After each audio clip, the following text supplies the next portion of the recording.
വിശാലടി കഥ തുറക്കാൻ. ശാരടി അവൻ തുറന്നു കൊടുക്ക്, ഇല്ലെങ്കിൽ എന്റെ കഥ കല്ലിയെ വിളിക്കും. കഥ തുറക്കാനാ പറഞ്ഞത്. ആരുമില്ലേ? അയ്യരകത്ത് കയറിക്കോ, കഥ കടച്ചോ.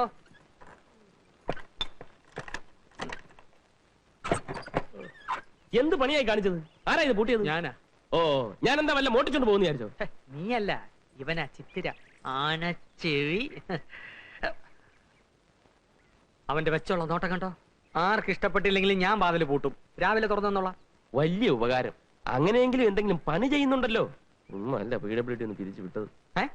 ഒന്നുമില്ല.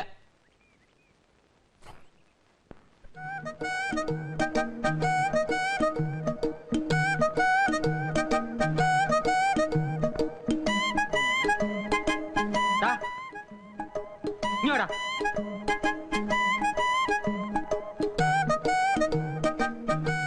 ലക്ഷ്മി, ഓ നിനക്ക് എന്തിന്റെ അസുഖമാടാ? രാവിലെ ഇന്ന് ഗോതമ്പ് ദോശ കുത്തുന്നോ? ചേട്ടൻ എന്തിന്റെ അസുഖം? ചേട്ടനല്ല അസുഖം, അസുഖം നിനക്കാ. നീ ആരുടെ അടുത്താണ് അവിടെ നിന്ന് കൈക്കറ കാണിച്ചോണ്ടിരുന്നത്? ചുമ്മാ ഇരിക്കായിരുന്നു ഇവിടെ. ചുമ്മാ ഇരിക്കാനാണോ നിനക്ക് ഞാൻ ശമ്പളം തരുന്നത്? നീ ഇവിടുത്തെ ആരാ? എടാ നീ ഇവിടുത്തെ ആരാന്ന്? എന്താ ഇവിടെ ഒരു ബഹളം? അയ്യരെ, ഇവൻ ഇവിടുത്തെ ആരാ? അവൻ നമുക്കെല്ലാം വേണ്ടപ്പെട്ട ഒരു പയ്യൻ. വേണ്ടപ്പെട്ട പയ്യനൊന്നും അല്ല, ഇവിടുത്തെ വേലക്കാരനാ. വേലക്കാരൻ എന്ന് പറഞ്ഞാൽ അകത്തോട്ട് വെച്ചാട്ടെ. ആ. പാലടച്ചേക്ക്. ഓ. ഇങ്ങോട്ട് വന്നേ, നീ ഇങ്ങോട്ട് വന്നടാ. ആഹാ, നീ ഇവിടുത്തെ ആരാ? വേലക്കാരൻ. ആ. ഒരു വേലക്കാരൻ ചെയ്യേണ്ട പണി എല്ലാം ചെയ്തിട്ടാ ഞാൻ അവിടെ പോയിരുന്നത്. നീ എന്തോന്ന് ചെയ്തു? ഞാനോ? മുറ്റടിച്ചു, തുണി കഴുകിയിട്ടു, ചോറും കറിയും വെച്ചു. തീർന്നോ ജോലി? ആ, തീർന്നു. ഇനിയിപ്പോ ഒരു പണി ഇല്ല.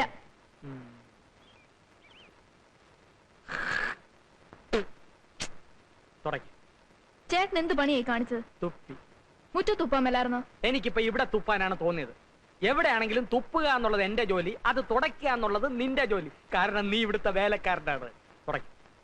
തുടക്കടാ, തുടക്കടാ.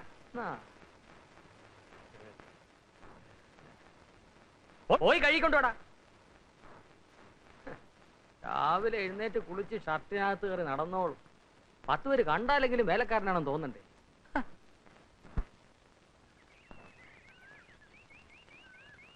ഈ ഒരു കാര്യത്തില് ഞാൻ റഹ്മാനെ സമ്മതിച്ചിരിക്കുക.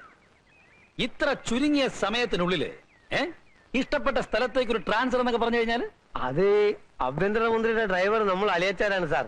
ഒരു ട്രാൻസ്ഫറിനെങ്കിലും പ്രയോജനപ്പെട്ടില്ലേ പിന്നെ പണ്ട് പെങ്ങളെ കെട്ടിച്ചോർത്തോണ്ട് എന്താ കാര്യം? അത് ശരിയാ. മണ്ണ് ഇത്ര ഇട്ടാ മതിയോ സാർ? ആ മണ്ണ് കുറച്ചുകൂടെ വേണം. തെക്കേ മൂലയ്ക്ക് കുറച്ച് മണ്ണിന്റെ കുറവുണ്ട്. ഉള്ളത് പറഞ്ഞാൽ ഈ മണ്ണും ചെടികളൊക്കെ നാട്ടുകാർ സംഭാവന എന്നാന്ന് പറയുമ്പോ വിശ്വസിക്കാൻ പ്രയാസമുണ്ട്. ചോദിക്കേണ്ടത് ചോദിക്കേണ്ട സമയത്ത് ചോദിക്കേണ്ട രീതിയിൽ ചോദിച്ചാൽ ആരും തരും റഹ്മാൻ. പക്ഷേ ചോദിക്കാൻ പഠിക്കണം. പോലീസുകാരനെ ചോദിക്കാൻ ആരെങ്കിലും പഠിപ്പിക്കണോ സാറേ? അവന്റെ ജന്മം തന്നെ ചോദിച്ചു മുടിയാനുള്ളതല്ലേ? ഇൻസ്പെക്ടർ സാറേ, അവിടുന്ന് മനസ്സ് വിചാരിച്ച് എന്തെങ്കിലും ചെയ്തു തന്നേ പറ്റൂ. കൊച്ചെ, നീ കാര്യം വെട്ടി തുറന്നു പറ. തലയും വാലില്ലാതെ അദ്ദേഹം എന്തെങ്കിലും ചെയ്യണമെന്ന് പറഞ്ഞാൽ എന്താ മനസ്സിലാക്കേണ്ടത്? അതൊക്കെ അദ്ദേഹത്തിന് അറിയാം. ഞാൻ ഒരാഴ്ചയായിട്ട് പുറകെ നടക്കല്ലേ സാറേ. റഹ്മാൻ, സ്വന്തം അനിയനെ വീട്ടുപറമ്പിൽ നിന്ന് പുറത്താക്കണമെന്നാണ് പരാതി. ഒരമ്മയുടെ വയറ്റിൽ നിന്ന് വന്നവർ തമ്മിൽ ഇങ്ങനെ കലയിക്കുന്നത് ശരിയാണെന്ന് ചോദിക്കും. ഒരമ്മയുടെ വയറ്റിൽ നിന്ന് വന്ന മാതിരി അല്ല സാറേ അവന്റെ കയ്യിലിരിപ്പ്. നിങ്ങളുടെ കയ്യിലിരിപ്പ് ശരിയില്ലെന്നാണ് അയാളെ പരാതി. സാർ, ഞാൻ പറയുന്ന വിശ്വസിക്കും. എനിക്ക് വേണ്ടി ഇതൊന്ന് ചെയ്തു തന്നേ പറ്റൂ. സാറിന് പുണ്യം കിട്ടും. പുണ്യമല്ലാതെ എന്ത് കിട്ടും? അദ്ദേഹം ചോദിക്കുന്ന കേട്ടില്ലേ? പുണ്യമല്ലാതെ എന്ത് കിട്ടും? എന്ത് കൊടുക്കും?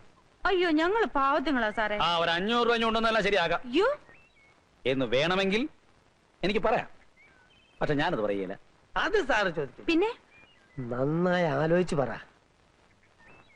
സാറ് സാറിന്റെ മനസ്സ് തുറന്ന് പറഞ്ഞാലല്ലേ എനിക്ക് എന്റെ മനസ്സ് തുറക്കാൻ പറ്റൂ. എന്ത് പണി ചെയ്താ നിങ്ങൾ കഴിയുന്നത്? 5-8 പശുക്കളുണ്ട് സാറേ. അതിന്റെ പാല് വിറ്റാ ഞങ്ങൾ കഴിയുന്നത്. പാല് നിങ്ങൾ എടുത്തോ? ചാണകഞ്ഞുണ്ടോ? ചാണകോ? ഈ സമയത്ത് കുറച്ച് ചാണകപ്പൊടിയുടെ വേറിയാലുണ്ടല്ലോ, ഈ ചെടികളുടെ ഗെറ്റപ്പ് വേറെ ആയിരിക്കും. അയ്യോ, ചാണകം എത്ര വേണേലും കൊണ്ടുവരാം. ചെല്ലേ റഹ്മാൻ സാർ, ചോദിച്ചു വാങ്ങുന്നത് എന്തും കൈക്കൂലിയാണെന്നാണ് അമ്മ പറയാറുള്ളത്. അപ്പൊ ആ നിലയ്ക്ക് ചാണകവും കൈക്കൂലിയാണ്.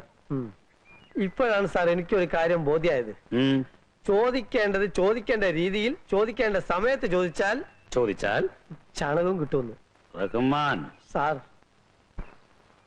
ഇയാഴ്ചത്തെ മനോരമ വേണോ? ആ വേണോ? അതിനെ ഞാൻ ഇത്ര നേരം കാത്തിരുന്നേ. ഒന്ന് താന്നേ. ആ ജോൺസന്റെ നോവൽ വെച്ചിട്ട് ഉടനെ അങ്ങ് തരാലോ. പ്ലീസ് ഒന്ന് താന്നേ. പ്ലീസ് ഒന്ന് താന്നേ. പ്ലീസ്, ഞാൻ വായിച്ചിട്ട് ഉടനെ തരാം.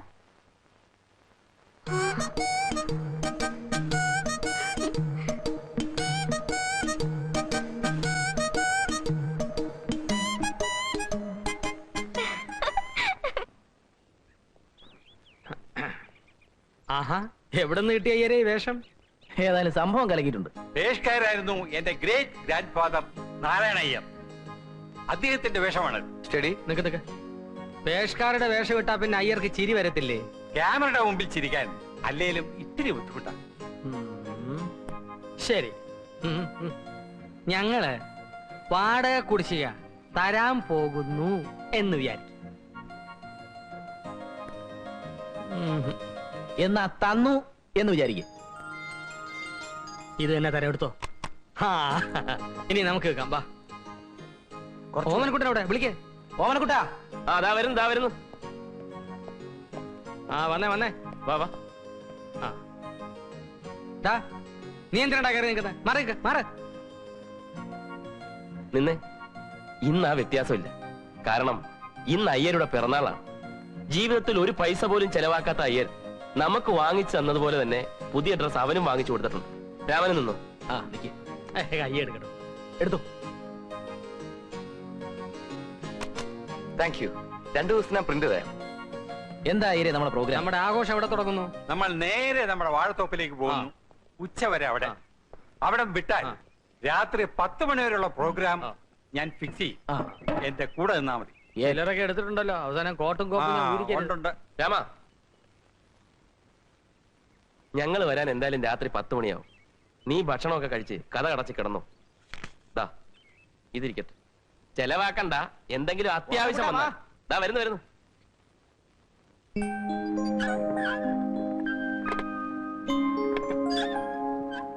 ഓമനക്കുട്ടാ പ്ലീസ് പറയുന്ന. നീ എന്തെല്ലാം കാര്യങ്ങൾ എന്നോട് പറഞ്ഞിട്ടുണ്ട്. ഞാൻ ഇതുവരെ അതൊക്കെ ആരോടെങ്കിലും പറഞ്ഞിട്ടുണ്ടോ? ഇത് പക്ഷെ അങ്ങനല്ല. ഓമനക്കുട്ട, നീ എന്നോടല്ലേ പറയുന്നത്? ആരോടും പറയില്ലെന്ന് സത്യം ചെയ്.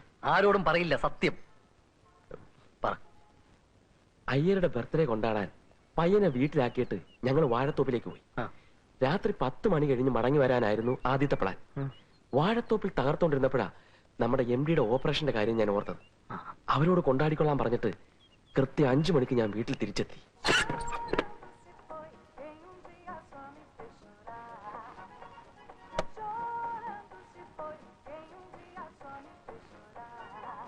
രാമ,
രാമ കഥ തുറക്ക്.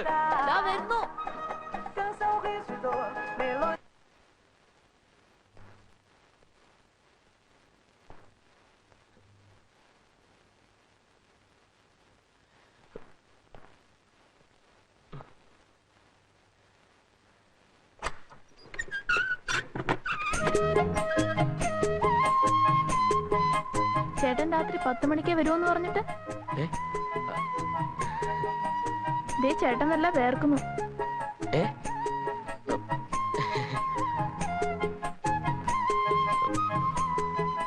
കുടിക്കാൻ കുറച്ച് വെള്ളം തരാമോ?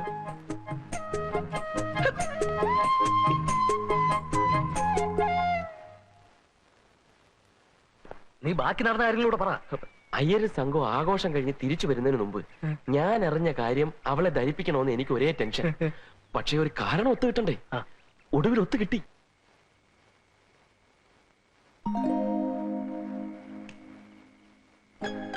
അതെ,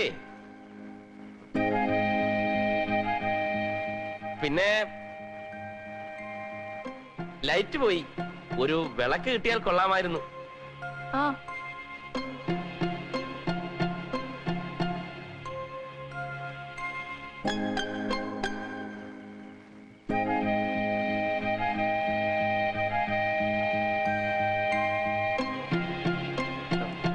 ഇരിക്ക്.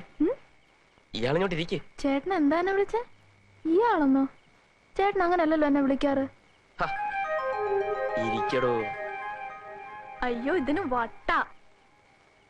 എന്താ എന്താ എന്താ പറഞ്ഞ? ഇതിന് വട്ടാന്ന്.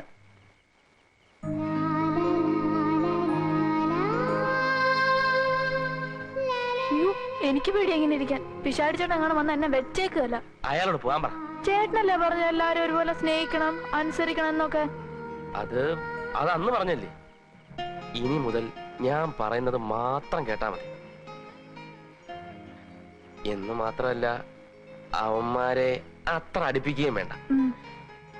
എല്ലാ ആവശ്യവും എന്നോട് പറഞ്ഞാ മതി. ഞാനല്ലേ ഇയാളെ ഇവിടെ കൊണ്ടുവന്നു. അയ്യോ പാല്.